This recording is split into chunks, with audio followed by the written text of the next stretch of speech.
Hello, and welcome to Kelly's Anesthesia Tips. For those of you who have been waiting on the spank block, I appreciate your patience. I'm waiting to do that one in conjunction with Dr. Donahue again, and he has been busy, so we'll get to that one eventually. And I hope in the meantime that this one will fill the space and help everyone out.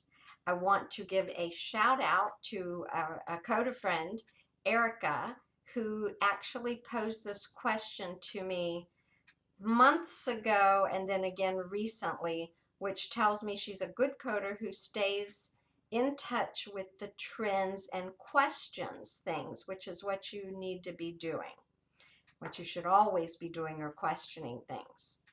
So today I wanted to talk about the TLIP, or a thoracolumbar interfacial plane block, but then I want to add a few more things on here as well. So let's just dig right into this.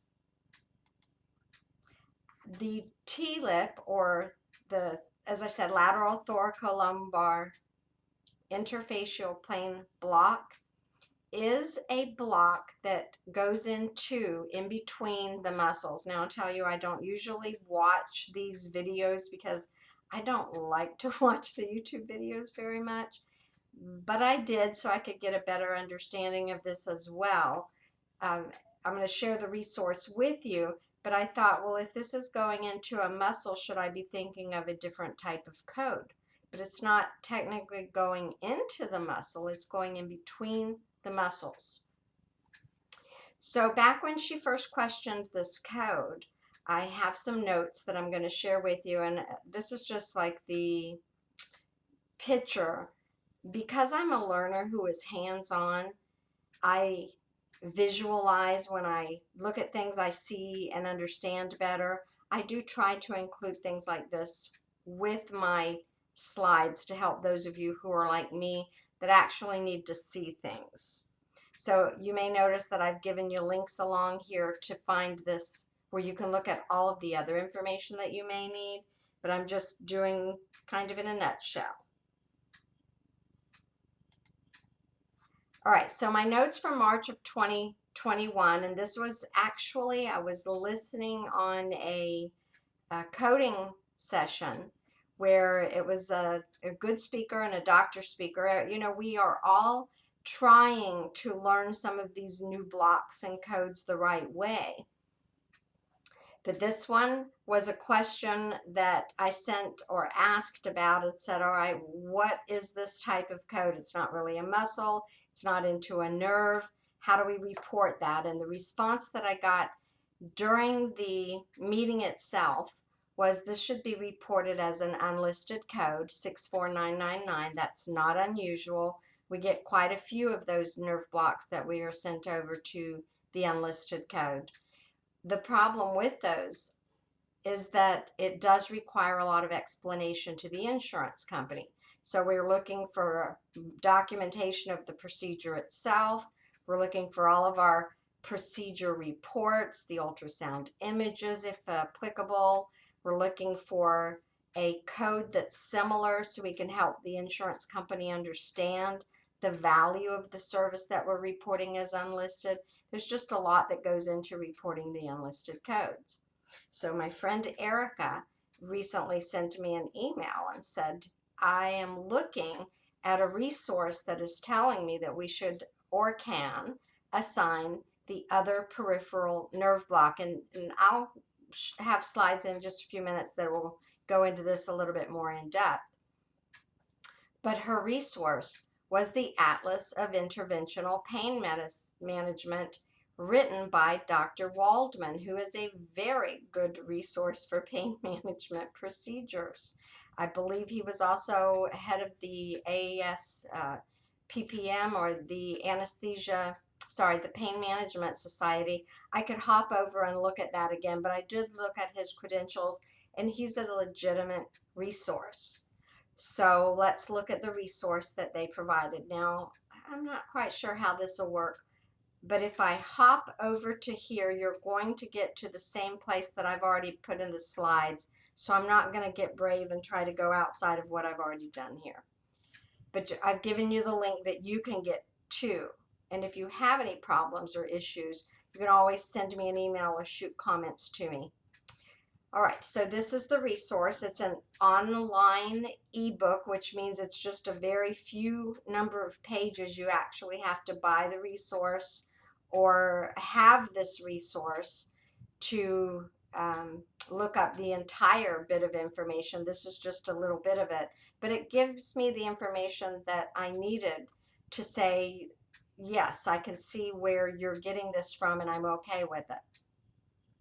So here we're looking at the same block. It's the lateral thoracolumbar interfacial plane block. They give the indications, the ultrasound guided technique.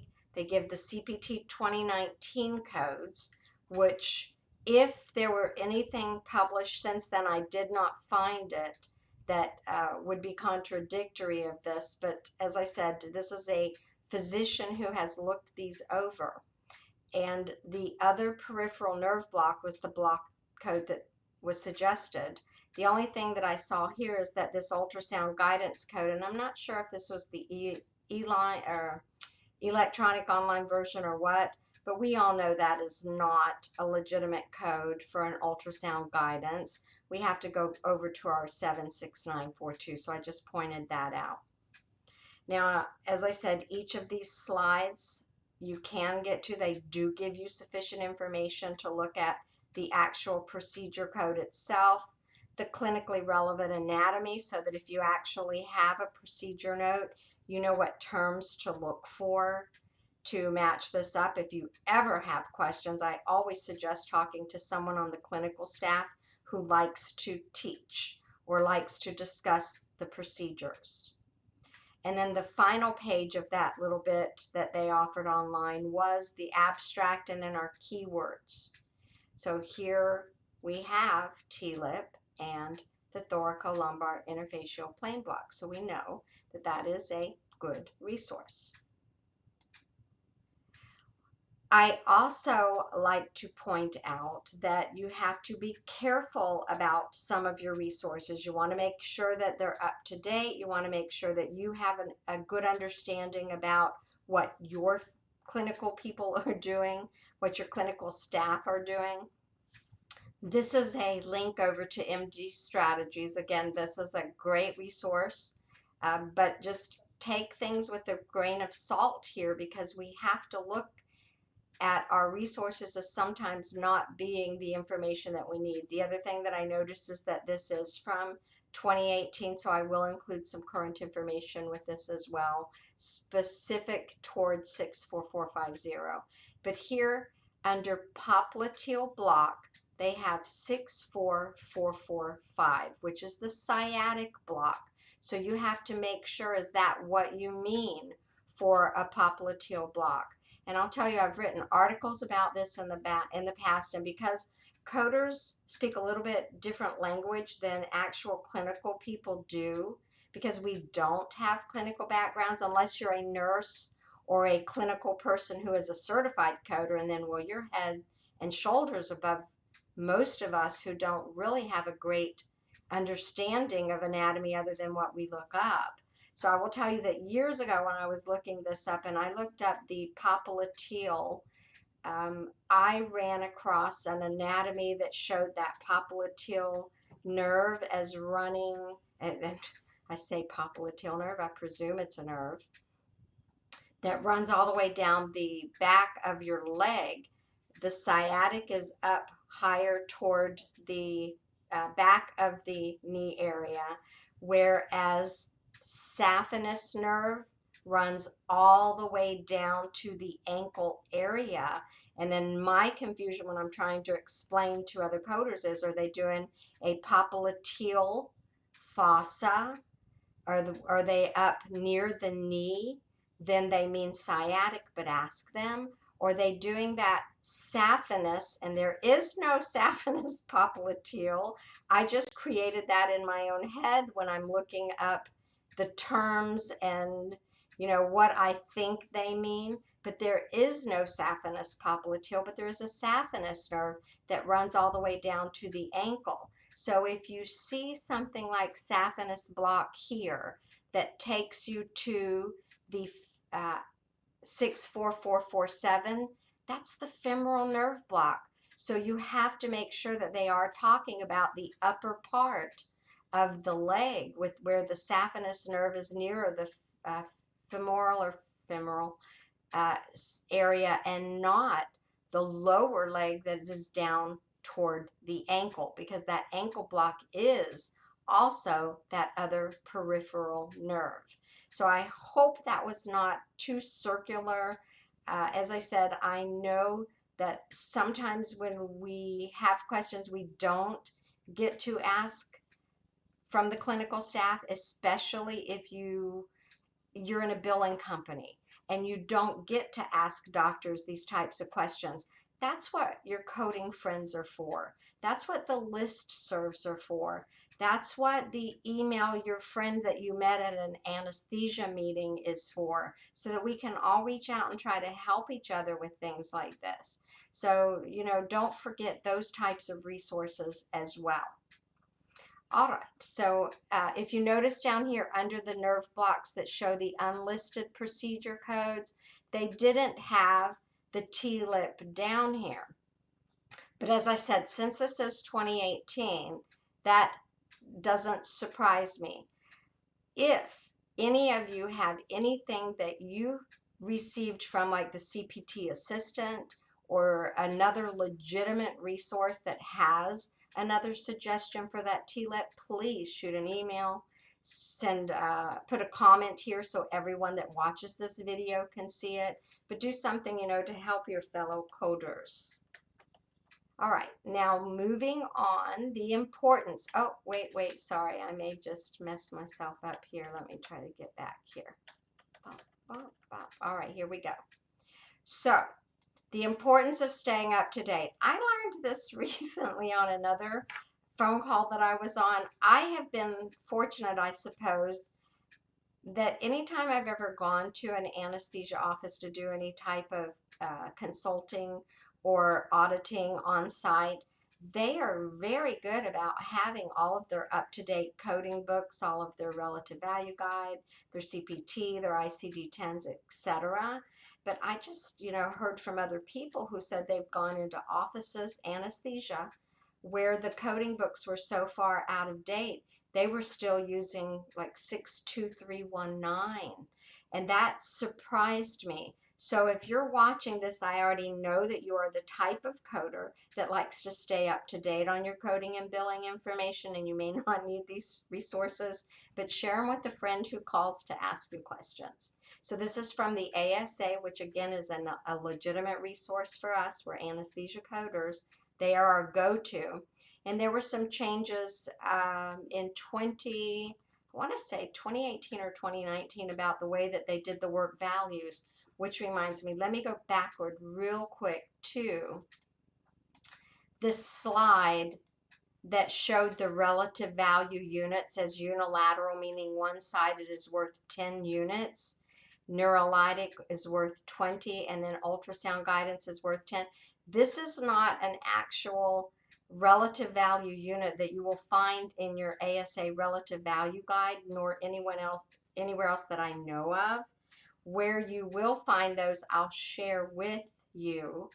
Now I'm going to thumb back ahead to all right, here. When the work values change, they are updated every year. I included this ASA resource because it happened to have an example of what Medicare allowed in 2019 for 64450 and 76942. And this is regarding the genicular block reporting impairment. But I wanted to just give you that resource and show you these work values because I've got a current one. We'll look at that one next. And the current one, if you have a coding program or you do online coding or anything like that, you can look these up just as easily. I happen to use Select Coder from Decision Health. So I plug in 64450. I know it's current. It's an active code. They haven't modified it since January of 2020, even though we're in 2021, it is current. And then it will give you the description, the coding and billing tips. But where I really want to get to is to show you those work values. So on our next slide, we have RVU, relative value units.